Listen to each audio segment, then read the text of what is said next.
Welcome to Everything Life and Real Estate. Let's get started with our hosts, Linda McKissack and Dana Gentry.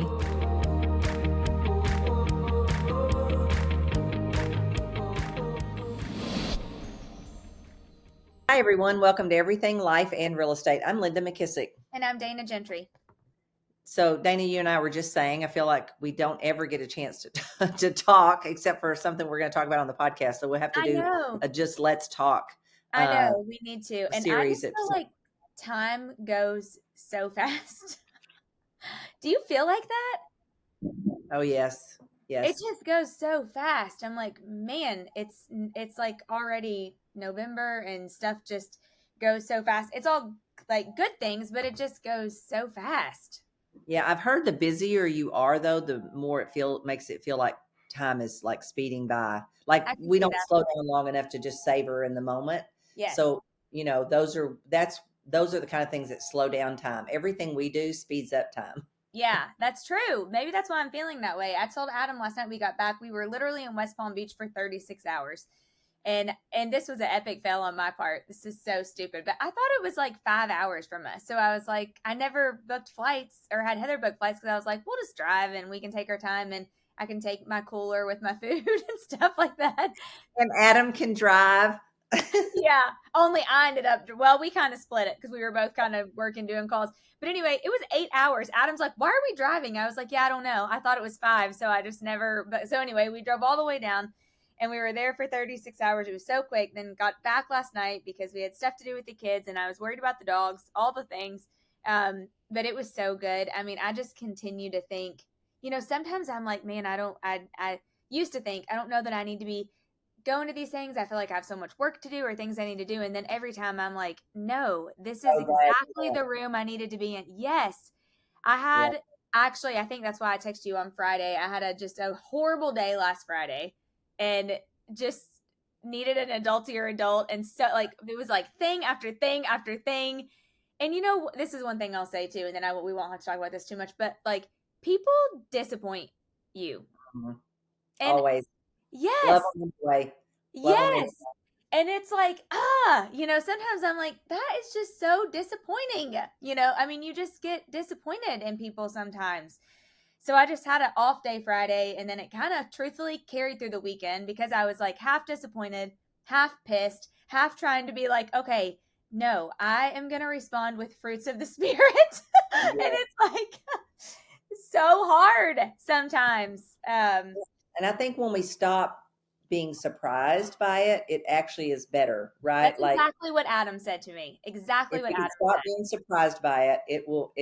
You go, okay, here's one of those times that they're going to show up. They're going to be here. Now, the only thing I have control of is how I respond. Yeah.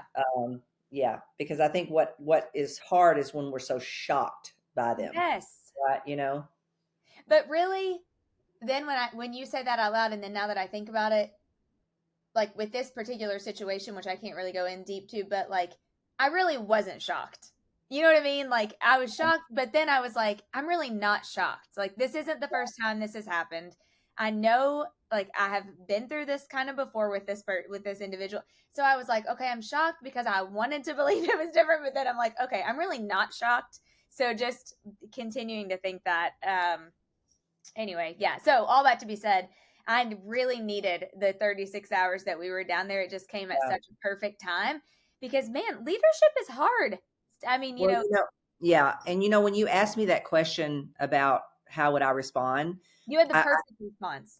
Well, I've actually thought about it even more. And here's what I would think would be the next level, because I was thinking through like with fierce, like, the real gift would be if you could go into curiosity to see what you could learn from it. Meaning so much of you thinking what that person was doing or thinking is in your head. Whereas if it could just be confronted in a way that says, I need to learn what I need to learn here. Mm-hmm. Meaning maybe there's something I'm even not seeing. Yeah. You know what I mean? But this is another one of those examples where I've got to figure out how to capture this because I'm so far at 30,000 feet. I see so many missed opportunities from this kind of stuff happening Mm-hmm. that if I could ever get people to understand, but I also think it's because we have to get at a higher place. Yeah, And until we're at that higher place that says nothing anybody else says or does can affect my big dreams and my goals and where I'm going. totally. So, you know what I mean? Yeah. So, Well, yes, 100%. And I always remember you saying, one person is not going to affect, there's one agent or one team or one leader or one whoever isn't going to affect like my big goals, my big dream, which is 100% true. And I think what really helped me at the Maxwell event, which some of these things I'm going to share on the episode today, um, is, John is big on values, and sometimes you aren't going to align with everybody in your values, and that's okay. So the real great mature place is getting to, okay, here's the conversation, here's where I could have had DNA, here's where you could have had DNA, but also not everybody are your people, and that's okay. Like sometimes there are opportunities that are great and you can figure that out, and if you have value alignment, then you can make that opportunity work and it's going to be great. And then sometimes it's not. And John, actually it wasn't John, it was Mark Cole who said something that was so good, because one person, and this has nothing to do with my issue on Friday, but it was good. I'm going to use this as an example. One of the people in the high capacity room stood up and said, do you only hire people that are people of faith? Or how do you navigate, because I know what your values are? And Mark actually said, if it's okay, John, I would like to respond to that one, because they were both up there together, and John, is like, absolutely, go for it. And well, John said, first of all, I don't have a Christian company and I don't really want one. Like, I like to be with everybody. We're not a Christian company, which I was like, okay, that's me. I totally agree with that. So then John stepped in and he said, here's the deal. Our definition of culture are common beliefs, common language, and common behaviors. And that's really what make up culture. When you have people in a group that have same shared beliefs, shared language, shared behaviors. But he said one of our common beliefs is that we value all people. And so he said, because we value all people, we also expect those people to value John's faith, because we're valuing them. So they should value John's faith, because that's one of his core behaviors, core beliefs. And he said, so no, like, we don't only hire people of faith on our team. We don't want all Christians on the team. We value all people, and we expect that they will value John's faith. So all that to be said, he went in to say, if you don't have common and shared values with people, whether that's, the way you talk to people, or the way you operate out of integrity, or your faith, or whatever it is, then those wouldn't be people that you would be with in the long haul, because they just aren't your people. Like, you have to be with people where your values aligned. Or he said, you're constantly going to be like, butting your head up against a wall. Well, every time I have thought certain values, either I've assumed that they had them because I have them, and they don't, it's bitten me. Every time I assume that they have the same integrity that I have and they don't, it's bitten me. So I think and this is probably what he's saying too, is you got to keep those people at arm's length. Yeah. You cannot put them in your inner circle, because in your inner circle, the question I asked you was how affected, how close would this person be? Because if they're not super close and they can't really do me damage or whatever in the overall big scheme of thing, then no, I probably wouldn't even, I'd just move on and go, whatever, Yeah. But the truth is, you got to not have them in that inner circle with you. Yes. Right. Yep. That's I don't know your whole situation or the whole particular thing, but I'm just listening to it and I'm thinking, okay, in my situation, anytime I have violated that for myself, it has bit me, and used to, it was because I didn't know to check for those things. I just assumed that people were like me. And if I was this way, they must be that way. Then you get a few slaps across the face and you're like, oh crap, that's not necessarily the case with everybody. Then you learn to keep them at a distance, not too close in the inner circle. Yeah. Yep. It's so true. Yeah.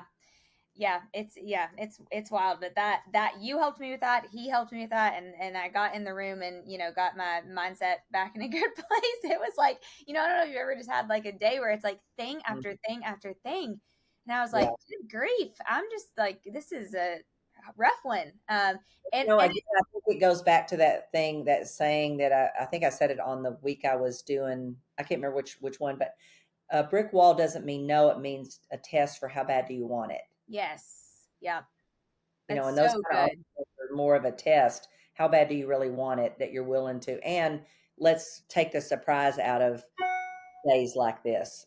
Yeah, We yes, don't want them, but you and I both would like to say that we control our world so much that we keep them at bay, and we do. We probably yeah, manage to not have so many, but yeah, we're never going to be 100% proof to keep bad things that happen throughout the day yeah, out. yeah. It's so true. Yeah, so true. Well, I have pages and pages and I mean, I can't even get all of this into one. So I We'll thought, do part two. We'll do part yes, one, we'll part have to do, yeah, okay. I was gonna say we'll have to do part one, part two. So I thought first, so John Maxwell and then a little bit of Mark Cole did the whole first half of the day. So I thought I'd kind of just go through some of the things that John talked about, which were really good. When you were with him at the masterclass, did he talk about teamwork at all? Not that I remember. Because he said that this was brand new, which that's a whole nother thing. Like, I mean, from week to week to week, he has got the best content. I was talking to Erin even afterwards a little bit, who curates one of his content curators who's been with him for years. I love her so much. And I was like, how does this I mean, it's like fresh, relevant content every single time he speaks. You never hear him say the same. I mean, sometimes you may hear a quote, again or whatever, but it's like you need to hear that. But as far as the content, so he did a What did whole. she say? I got to know what she said. She said, one, it's because he requires very little sleep, between 4 and 6 hours a night, and he's up at 4 to 4:30 every morning, and he just gets these thoughts. And then she also said it's because he's interacting with now so many people at so many high levels that he's hearing their struggles and their problems and their issues, and he's just immediately bringing it back and putting it to paper and putting, now his next thing is that that inner circle small group that he's mentoring, that I think is fascinating. And he talked about it, but I think he said 60% of the group, it's a small group, but I think he said 60% of the group are billionaires. And the other ones are like right on the cusp. Like they're right. Like they have more than 500 million net worth. So they're like on the other side of becoming a billionaire. And he said that part of the reason that he does that is because, one, he wants to be stretched. And he also wants, they're looking to him for mentorship, but he's looking to them for how have you gotten where you've gotten, and what problems are you facing, so that we can create the content, for even like the top of the top, which I think is so fascinating. But she said it's a lot of that. Like he's just around so many great people, but he's also figuring out, like, no matter how great you are, everybody has problems. Yeah, that's true. And so he's coming back. So he said one of the biggest problems that he's been hearing lately is teamwork, finding the right people, keeping the right people, which how many times have we talked about that? I mean, over and over and over. And so he said, he gave us some of his best thoughts on teamwork.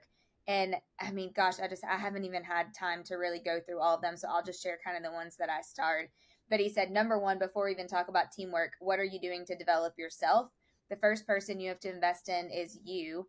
Get so good that you can develop other people. And then what are you doing to build and develop the people who are on your team? Because we always say this, but people will leave when they aren't being poured into or developed anymore. And he said a lot of times we get so busy, in the weeds, that even our best people, we stop developing them or, pouring into them. So he said, when you're building a great team, you're really doing it to where you are indispensable, because that's the goal, right? He said, nobody tries to weed out a great leader. Like you can never have enough great leaders. When you have a great leader, you want to keep them in. He said the only people that people try to weed out are people that aren't great leaders. And he talked a lot about how we have so many managers, but not really leaders. And, I mean, that is very true. Not from a judgmental space, but we do. We just have a lot of people that it's like what's in it for them instead of what's in it for the people that they're serving. And he said that's the real difference. Like a manager is what's in it for me, and a leader is I wake up every day to serve. Man, I can't believe you say this because I just had a call yesterday. Somebody reached out to me and said, "Hey, I've got a top agent, super sharp. I'll try to, find good leaders to pour into her. She's struggling with some stuff. Would you do a call?" And I said, "Sure, absolutely, happy to do it." Exactly the same thing. Part of a team, but you can kind of see from the situation that they have is the lead person is not in it for, and you see this all the time in real estate where they're making more money from their sales side. They're Yep. not valuing the money they're making from a business side that they don't even really have to do a whole lot for, right?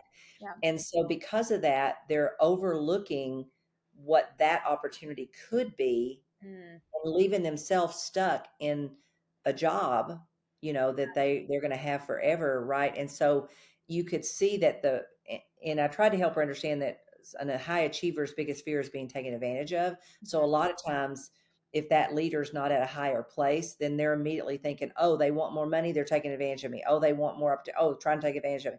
You know what I mean? So to me, that's exactly what you described. They're a manager who has a team, but they're not really a leader who has a business and a team over here. Yep, it's so true. He said that. And one thing he said about I would relate this to real estate teams, but also to us and to the offices and the regions and all the things.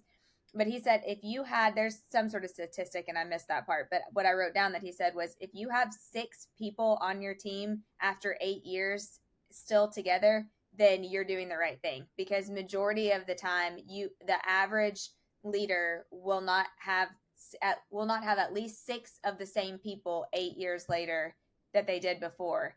And he went on to name, there were several that do, Chick-fil-A, Starbucks. I mean, he was going for some of the bigger ones. But I was like, man, that's just a fascinating number. And it made me start to think, who's been with me 8 years or longer. Now that, it's been several years we've been doing this, but he said that that's a good test. He said not from like a scarcity mindset, but just for awareness. Because if you look up and you're like, man, I'm switching out these people every 3 years, like or 2 years or whatever, then common denominator is called you. Yeah, there's a problem, and you probably need to point thumbs, not fingers.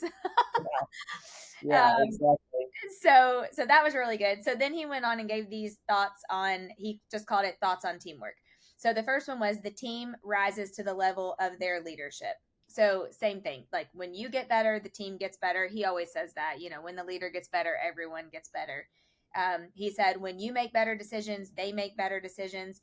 He went into a couple of his laws from the 16, I think, Irrefutable Laws book, but he said with teamwork, some of the most important ones are the law of respect. People follow people who are better than them because they have respect for them. And he said, if they don't have respect for you, then it's not going to be a lasting relationship. Yeah. I mean, he said that the law of respect is huge. And he said, like, when, how he always says people can get 2 notches better. Like if you have a person that's a 7, you can probably get them to a 9, or, if you have a 4, you're probably only getting them to a 6. Well, he said in the same thing, if an 8 is following a 4, it doesn't work. They're going to constantly hit their head up against, because they won't have the respect. He said if people lose great leaders, it's because they aren't good enough, period.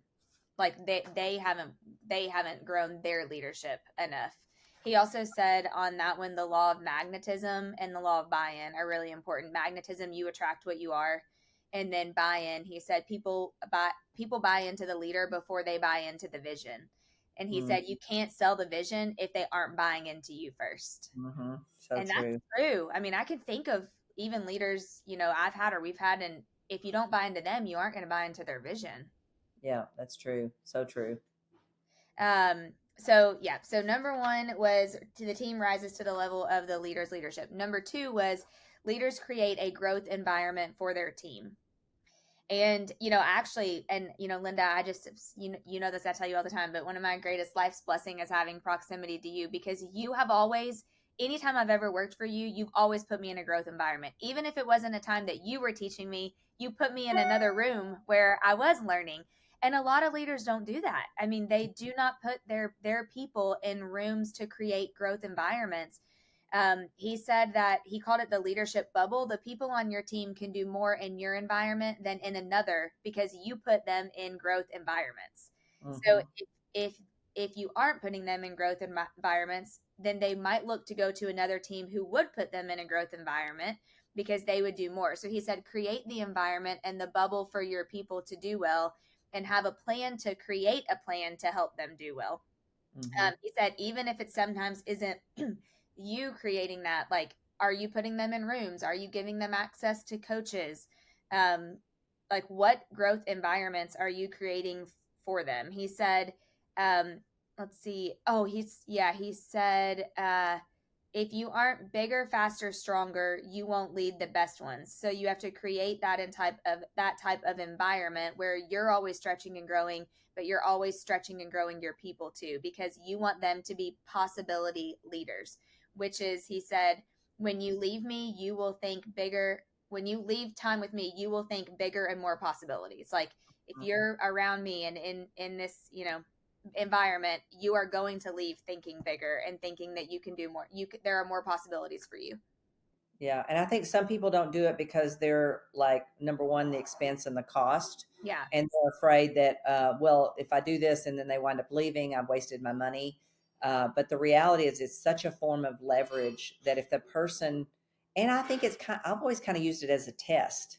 If I can put a leader in a room and then come out and hear, I mean, I've come out of rooms before that I thought were magnificent, and the person say, oh, well, yeah, I don't know about that. And I'm like, next, nope, next, because there's no way they're a fixed mindset. They're not a growth mindset. So one, you can use it as a test. Yeah. Number two, you can, if they discover it, they own it, they do it. Yeah. If I come back all excited about it and I try to give it to them, it doesn't fall the same way. And then I remember years ago when I would go to anything at International, Gary would have a whole room full of everybody that was new at International, or all his people would be in the room. And he said, where's your people? And I said, oh, well, they're back home doing transactions because we're so busy. And he said, well, what do you see when you look around this room? And I said, well, I see all your people. And he goes, yeah. So where's your people? Right. And it just stuck with me that, okay, great. I gotta, but I also have learned that sometimes you are going to waste your money and time because that person isn't going to get a thing, but you're going to at least know that you're not going to go very far with that person. Yeah. You know what I mean? I'm not going to, if I watch them in a room with Gary or John or whatever, and they don't really come away with some amazing things and takeaways that they're going to now do differently, I know I'm not going to go the distance with that person. They're probably a short-term player. They're not a long-term player. Yeah, I know. I always feel bad because all of my people say this, because I'm really not a judgmental person. I'm actually the least judgmental. I don't judge anybody for anything because you never know when it's going to be you or your family or your friend or something. But if all my whole team says that I judge note takers. Like, if they're not taking notes, then I'm hard judging, and I really do. Me too. I just said recently we made a hire. Somebody else made a hire. It's 3 deals down for me, so it's not my problem. It's their problem, but part of my problem because they are my problem. I just said, I'm just going to tell you right now, my vote's no. Not one single note, nothing. Ain't nobody that smart. No, there's not. There truly is not. Okay, so possibility leader, that, by the way, was a big aha for me. Like, I starred and circled that. Just a great question to ask yourself. When your people leave you, are they not leave you like go to another company, leave you like you spend a day with them, and you spent time with them. So when they leave, spending time with you is the better way to say it. Are they leaving thinking bigger and more possibilities? Because that's the type of environment that you want to create for your people. Number 3, and this one's so hard. Oh my gosh. He said, great teams have a great bench. And I feel like we're always like, God, talking about having a great bench. But he said they have a lot of players who can play. They don't just, search and search and search. He said, but okay, so this gave me an idea. And, we really did this with Leadership Academy. I mean, this is kind of another thing, what he said, only he kind of said, you could start it on a smaller level. But he said, develop a leadership table. So basically it's an unofficial meeting, and he said unofficial meeting like 4 times. So that must be important. It's an unofficial meeting where you pull together 4 or 5 of the people to attend and to talk about leadership and to get their thoughts and to have a leadership conversation. And he said it would just consist of, where can we do better at leading in our organization? How can we lead you better? If you were leader for a day, how would you lead? And he said, like, yes, you want their feedback, but the purpose of it is to be strategic in the meeting, ask great questions, so that you are seeing, who's on your leadership table, who's on your bench, basically. He said, if you're constantly, you should be constantly looking for more people to make better, the people beneath your supervisors, discovering new leaders. And he said, when you ask the most questions, you control the conversation. So always remember that, which, we know that, but that's just a great reminder. Well, But, it's funny that Kevin Turner guy that we saw at John's last deal. Yep. My biggest takeaway from observing and watching, and we just had this happen this past weekend. We went to Branson and looked at another big RV thing over the weekend. And one of the guys that's playing at a much higher level has a second man underneath him, could be man or woman, second man underneath him, that is so freaking amazing and talented. And that has been my aha lately. It's been hitting me upside the head. The caliber of people under people like Johnny Morris and this guy and all these other people. Yeah. The reason they're at 1/10 of 1%ers themselves, Sam Walton, Bill Gates, is because of the second person in command. Yeah, it's like Mark Cole with John. Yeah, so high caliber. Yeah. That it's just amazing, right? And I that's been resonating with me lately is, where's the next level of, and I just said, I honestly think too, these people are different. They're in a different world too. Like sometimes they're attorneys, sometimes they're, you know what I mean? I always say, for people like that, they need, I feel like you and I have a lot of street sense, and I feel like we have intelligence too, but it's a different kind of intelligence, right? Yes. I feel like they have a different level of intelligence. And I'm always saying, where's the test so we can test intelligence? Because I think when you put drive together with intelligence, these are where these superheroes come from. Yeah. Yeah. Right. And that's the kind of people we should be trying to look for. They're going to feel totally out of our caliber. Mm-hmm. But I think once you got one, it would more than pay for itself. Mm-hmm.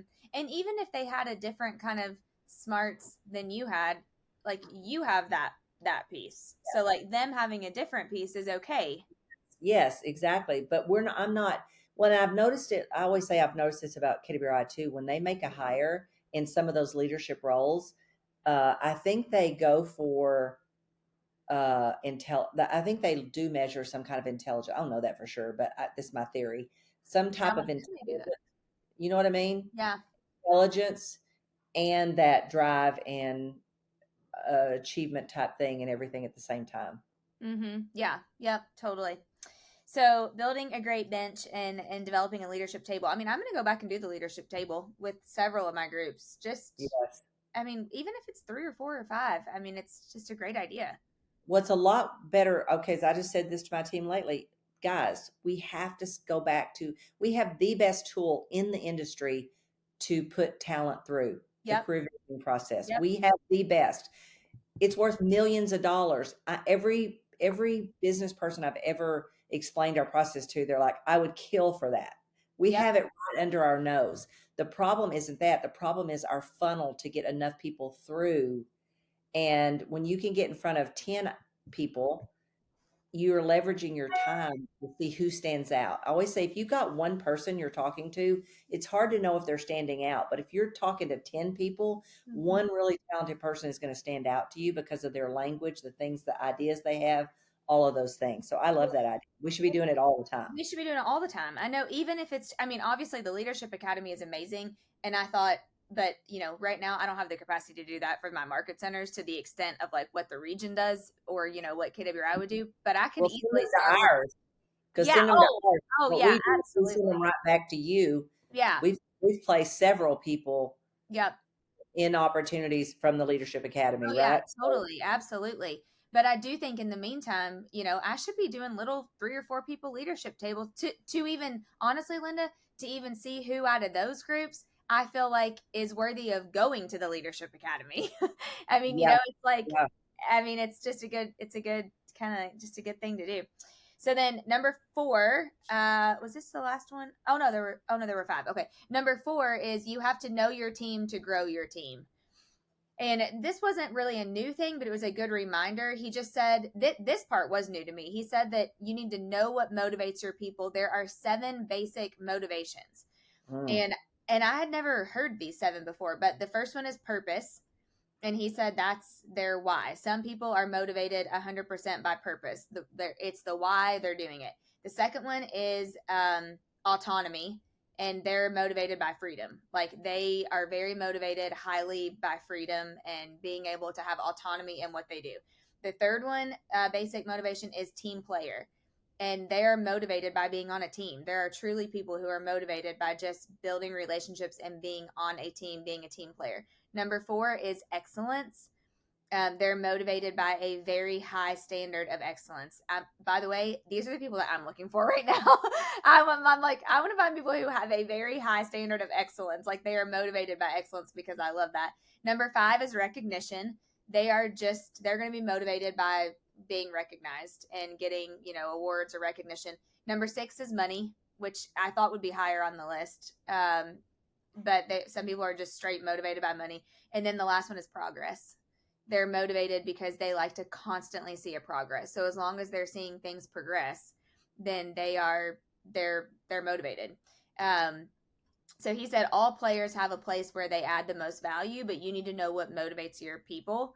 And, what is it of those 7 things? So I'm like, man, that's a great thing. I'm going to put those 7 things in front of my teams at our retreat and just see what motivates. We'd have to go deeper, but really like which one of those is like their basic driver. I wonder if any of the assessments like Strength Finders or anything like that helps with it. Yeah, I don't know. He didn't talk about any of it. I don't know. But I mean, I'm sure you could probably go back to some of yours and see. I mean, and I think you're motivated, by probably more than one of these. But I think if you look at the 7, I'm just trying to see like which one pops out. Honestly, I mean, I can strongly say number 2 is mine: freedom, autonomy. Mm-hmm. I just want to be able to. I'm motivated by doing things to be able to do what I want, when I want, with whoever I want, which, which kind of goes into, I think, maybe a little bit of money and progress. But I think 1 would automatically jump out, he said, but just really knowing what motivates your people. And then, this was the quote I was trying to find when he talked about managers and leaders. He said, managers lead everyone the same, but leaders lead everyone differently. Mm. Because he said when you know what motivates your players, you're going to lead them differently because they're going to be motivated by different things, where a manager would lead everyone, the exact same. And then he also kind of talked, this reminds me of what we've talked about before, like the barbecue test, but he said to, when you have to know your team to grow your team, he said that's when you really love what you do. Like your best friends are people on your team, and you have no finish line because you love them and you love what you do because you know them so well, and you're both winning. It's a win-win mutual relationship. It's not like one person's really giving all and the other person is taking or whatever. But he said that's where he is right now in his life because, we always say John has the best team. I mean, nobody has a better team than John Maxwell. But he said he knows them so much that he loves them so much. And he loves what he does because he just loves his team. Mm-hmm. No, that's good. And I feel like that's such a great, place for everybody to want to strive to be. And then the last one, where number 5 was shared values are the core of your team. And we kind of talked about this in the beginning of the episode. But he said, vision is the head of the organization, but your values are the heart. And so if you are not in alignment, you need both. I mean, you need vision, but you also need values, because if you aren't in alignment with the heart part, it's going to be really hard to get in alignment with the head part of the organization. Values are the culture of the organization. They are performance. I mean, that's a value, wanting to perform. He said they're everything. Give your life to something that is true. He said he sees so many people that climb to the top to realize that they were leaning on the wrong building. Yeah. Now I was like, oh, that's good. He said, good leadership skills, good values are the only two things that matter. If you have great values and you have great leadership skills, you can overcome anything. And then his definition of a winning team is great diversity, because you don't want everybody that's the same, that's good at all the same stuff. So like great diversity, different Mhm. giftedness, and then shared values. All those three things together are his formula for a winning team. And then he said, just remember, everything rises and falls on leadership. I love it. I thought of something the other day. I was watching Rich and Adele in Yeah. Italy, and I had such a matter of fact, I haven't sent Gary a text. I need to do this because I was so grateful. Number one, to be able to be a part of helping their life get to there. I was so proud. And then I thought back and I thought, you know, I don't think Gary gets enough credit for what he created Mm-hmm. to add so much value that so many other people could live out their dreams and their goals. And I still need to text him and just say, I'm so proud to be a part of it. And I'm so thankful to you Yeah. that I was allowed to be a part of it. But that Mhm. gave me such joy to know that their life, now, by the way, they've done really hard work to get Yeah. there. But Yeah. without the opportunity, Yeah. they they would always, we're all people that would have big lives, but they wouldn't be to the extent they are. It's when you match that kind of, what drives us Mhm. to the right opportunity, it's like magic, right? It's not Mhm. without hard work, it's not without years put in on it. But I was just so proud to watch them share and have that experience and know how big their life has gotten Yeah. because they were the right people matched with the right opportunity. Yeah. And it just made me so thankful for Gary because I know someone who is so much of a pioneer that we get so far removed from that we forget to be thankful Yeah. that what he had to sacrifice and believe in and do for all of us to be where we are now. Anyway, it was just a moment. It really was. Well, I mean, when we do part two of this, part two the lesson that he gave is trade-offs. And he Mhm. said every 1%er, trade-offs are such a huge thing in their life. And he said when people like pioneers get to a certain level, sometimes we don't even remember, and you just said this, I'm just repeating what you just said. He said we don't even remember the trade-offs that they made Mhm. so that, you know, we can have the opportunity, or we could be able to do those things, because he said 1%ers make trade-offs that allow them to climb higher and travel further than everybody else. And he said Mhm. there are always trade-offs. There are smaller ones, there are medium sized, and there are bigger ones. But he said true 1%ers have had so many trade-offs, like, oh, I can't wait until we share Gosh, this one. so good. Yeah, let's do this. We'll do this in episode 2, but I see so much of that right now in people who are top performers, but they don't think there's going to be trade-offs and they Yeah. want this perfect life that I don't know how to explain it, but it's Yeah. like, yeah, but where are your trade? You just nailed it. Where are your trade-offs so that you can have the bigger, better later, right? Yeah, I mean, he said his definition of a trade off, and then I'm not going to give any more because we have to go to another episode. But he said, so stay tuned for the next one. But he said, you have to give up to go up, and nobody wants to give up, especially when you get to this like sweet spot. And I've been there, where, I was even thinking about this about when I was selling real estate, and I made great money as an agent. And then when I took the team leader role, I mean, I went backwards for 2 years in income. And that was a huge trade off. And now I'm like, thank you, Lord, for the opportunity that I had, because at the time, I didn't even know what the word trade off meant then. But now when I'm looking back, I'm like, that was a big trade. That wasn't a small one. That was a big one, several hundred thousands of dollars of a trade off. But he Which said, most people would have never done. They yeah, would have never been willing to go backwards to go forward. That would have been their catch yeah. right But there. he said, you have to give up to go up. He said, and a trade off is give up something of value to pursue something of even greater value. Yes. And he said, so many people are not willing to give up the value, just the regular value that they have, to pursue something of even greater value, because they get comfortable, or fear or whatever. I mean, there's complacency, there's so many different things. But he just said, if you're going to be a 1%er, trade-offs are going to happen daily Mhm. in your life. We're always trading for something. and he gave 7 examples. So we'll have to do that on the next one. 7 trade-offs. But I mean, it's just, yeah, it's so good. Great. Well, awesome. I'm so glad you went to that, even though you felt like you didn't. So remember, if you have not hit the subscribe button, please go ahead and do that now. And the greatest compliment you can pay Dana and I is to pass this podcast along to anybody that you think would enjoy these conversations. If you have a challenge, a question, an opportunity, or a guest that you think would be great on our podcast, be sure and reach out to us at info@everythinglifeandrealestate. And Dana, I'm looking forward to part 2.